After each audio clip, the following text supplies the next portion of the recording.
கர்த்தருடைய பரிசுத்த நாமத்திற்கு மகிமை உண்டாவதாக.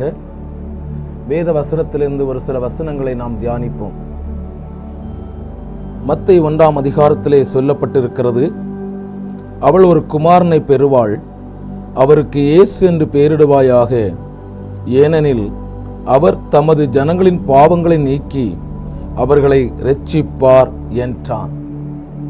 அன்புக்குரிய தேவனுடைய பிள்ளைகளே, இந்த மாதம் ஒரு கிறிஸ்து பிறப்பும் பண்டிகையின் மாதமாக காணப்படுகிறது.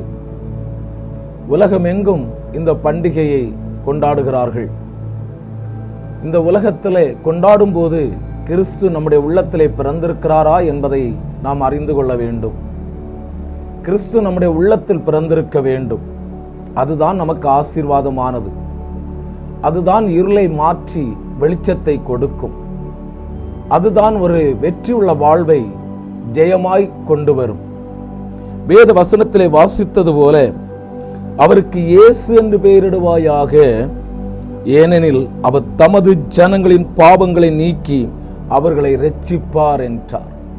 மனிதகுலம் மீட்கப்பட, பாவம் மன்னிப்படைய ஒரு தேவகுமாரன் இந்த உலகத்திற்கு தேவையாய் காணப்பட்டது. மனிதனுடைய பாவம் பெருகி போனது.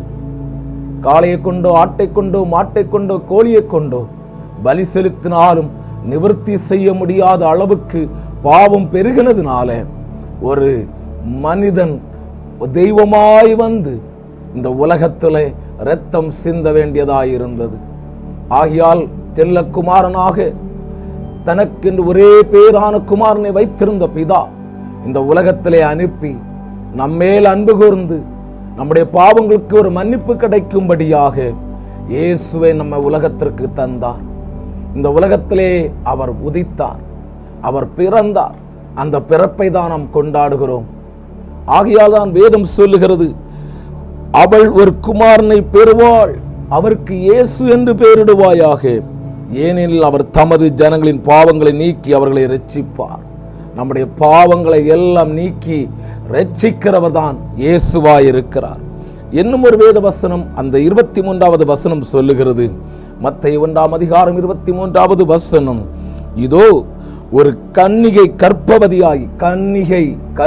கர்ப்பவதியாகி ஒரு குமாரனை பெறுவாள், அவருக்கு இம்மானுவேல் என்று பெயரிடுவார்கள் என்று சொன்னான்.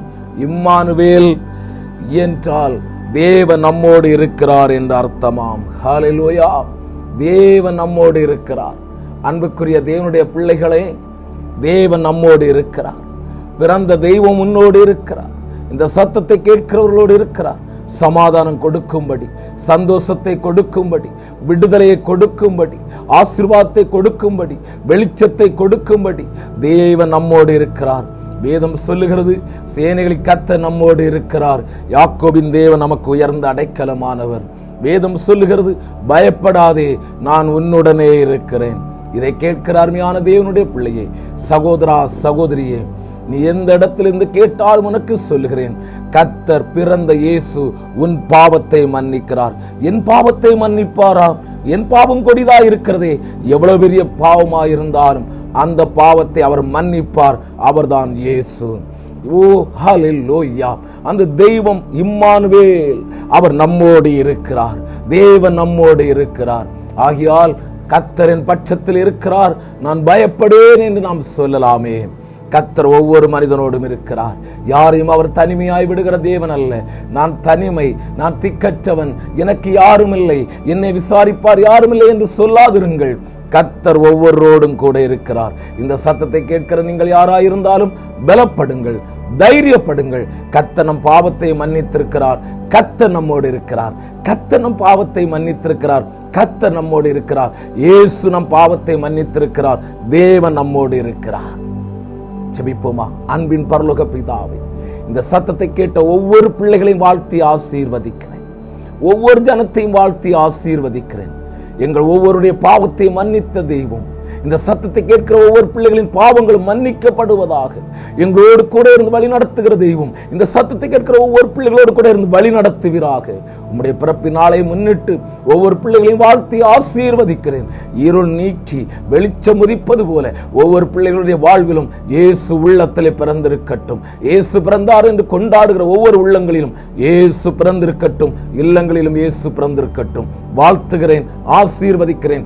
சமாதானமும் சந்தோஷமும் சுகபலனும் விடுதலையும் ஆசீர்வாதமும் இந்த பண்டிகை நாட்களிலே ஒவ்வொருவருக்கு நிறைவாயிருப்பதாக என்று சொல்லி இந்த தாழ்மையோடு வாழ்த்தி ஆசீர்வதித்து ஜெபிக்கிறேன். இயேசுவின் நாமத்தில் ஜெபிக்கிறேன் ஜெபங்கள் நல்ல பிதாவே, ஆமேன். என் ஆத்துமாவே கர்த்தரை ஸ்தோத்திரி, என் முழு உள்ளமே பரிசுத்த நாமத்தை ஸ்தோத்திரி. என் ஆத்துமாவே கர்த்தரை ஸ்தோத்திரி, கர்த்தர் செய்த சகல உபகாரங்களை மறவாதே. ஆமேன். நம்முடைய கர்த்தராகிய இயேசுவின் கிருபை, பிதாவின் அன்பு, பரிசுத்தாவின் ஐக்கிய சிநேகம் நம் அனைவரோடும் எந்நாளும் தங்கியிருப்பதாக. ஆமேன், ஆமேன், ஆமேன். God bless you. உங்கள் அனைவருக்கும் கிறிஸ்துமஸ் மற்றும் புத்தாண்டு நல்வாழ்த்துக்களை தெரிவித்துக் கொள்கிறோம். கர்த்தர் நம் அனைவரையும் ஆசீர்வதிப்பாராக. அனைவருக்கும் கிறிஸ்துமஸ் மற்றும் புத்தாண்டு நல்வாழ்த்துக்கள். அனைவருக்கும் கிறிஸ்துமஸ் மற்றும் புத்தாண்டு நல்வாழ்த்துக்கள். கர்த்தர் தாமே நம்மை ஆசீர்வதிப்பாராக. ஆமென், ஆமென்.